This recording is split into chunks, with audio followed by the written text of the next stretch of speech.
Nilapit nyo na ba ito, sir, sa barangay? Sinabihan sila nga itong patrol car ninyo yung nagbangga sa... Opo. Ano Miss ko sabi si Kap po ang kausap ko. Tanod niya nga raw po yung nakabangga. Okay. Na sasagutin niya nga raw po yung lahat ng pagpapagawa sa kotse ko. Bali 34,000 po yun. Inaantay na lang po namin yung pasya ng ating nagre-reklamo para po masamahan po natin. May file na po yung kaso sa piskalya po. Itong si Cap, di naman siya nagtupad sa kanyang pangako. Kaya idaan na lang to sa kaso. Sasamahan po kayo ng team ng Wanted sa Radyo. Direkta na yan, sir, sa mga MTC courts. Hindi na kailangan ng abogado dito.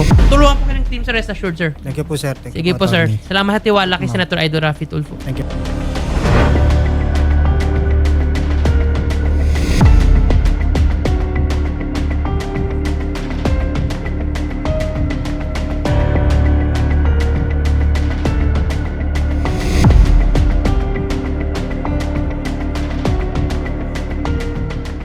So dito po kami para malaman ano po ang naging aksyon ng ating pong opisina dito po sa concern ni Sir Jesus Peñalosa. Based dito sa mga documentary na hawak namin, na-file na po ni Mr. Jesus Peñalosa yung kaso laban po doon sa driver ng barangay patrol na si Roberto Saison. So bali pinail po natin yung kaso na reckless imprudence resulting in damage to property na ang damage po ay nagkakahalaga ng 34,158 pesos. Ito po bang mobile po ay rehistrado po ba ito sa LTO? Ano po ang na-update po natin? Nung naibigay kasi sa amin yung details nung barangay patrol, conduction sticker lamang, walang plate number, nagkanda kami ng verification sa LTO. Unfortunately, dahil nga conduction sticker na lang ang available, hindi makapag-provide ang LTO ng mga details or kung nakarehistro ba yung barangay patrol. Kung na-report po sana ito po ng mas maaga at same day po ng insidente, ano ho sana yung pagbabago po dito sa investigation po natin? Number one, syempre, maaari natin ma-issuean ng ticket or violation na OBR or Ordinance Violation Receipt yung driver ng barangay patrol kung sakaling na-report po kagad dito at nadala rito sa aming himpilan. At the same time, hindi tatagal kaagad yung pagpa-file ng kaso. Mabibigyan kaagad natin ng mabilisang aksyon yung reklamo po ni Sir Jesus. Maari po ba tayo, Chief, manawagan sa publiko kapag may mga ganitong insidente ay mai-report po agad sa atin? Yes, oo, sa ating mga kababayan, no, sa ating sa community. Kapag ka po may mga nangyaring insidente, banggaan or road crash incident, mangyari lamang po kagad na i-report po sa aming himpilan para po agaran din po kagad kami makapag-conduct ng investigation. Nagpapasalamat po kami, Chief, no, dahil agad-agad po ay nasamahan po natin yung complainant na ma-file po itong kaso and hopefully po ay magkaroon na po sila ng pagdinig po sa piskalya at makuha po niya yung hustisya na nais po. Yes po. Maraming salamat po. Maraming salamat din po.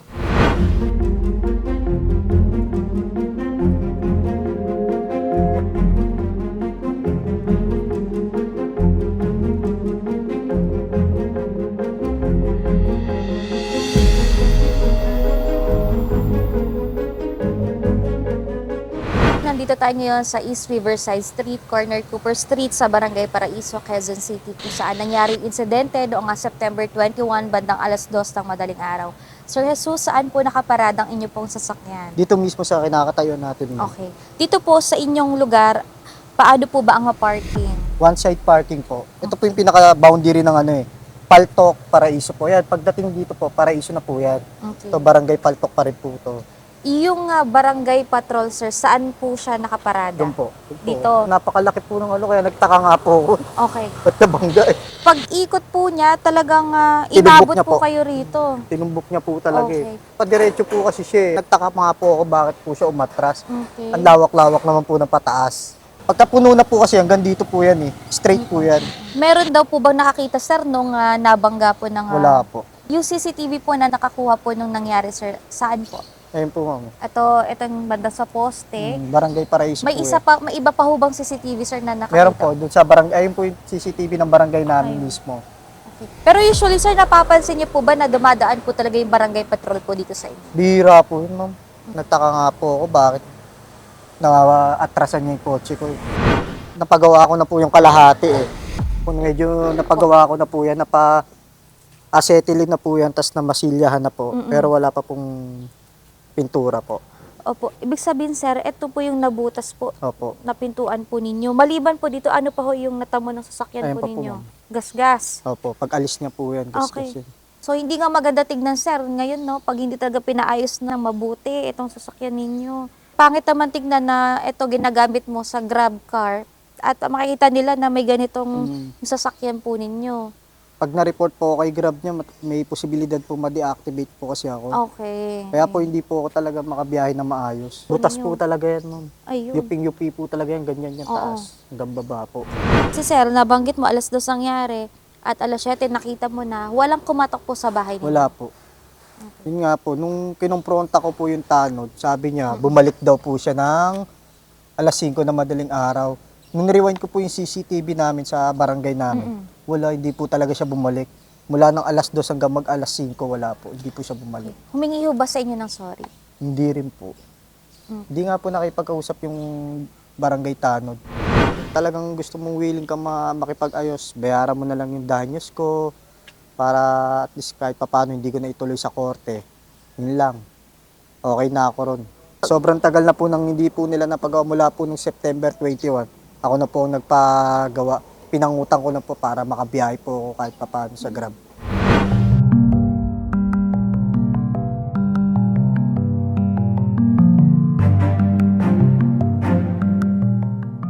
Kung hindi po kayo pumunta ng barangay, hindi nyo malalaman kung sino po ang nakabangga. Opo. Okay. So, hindi po kayo pinuntahan mismo ng driver? Hindi. Okay.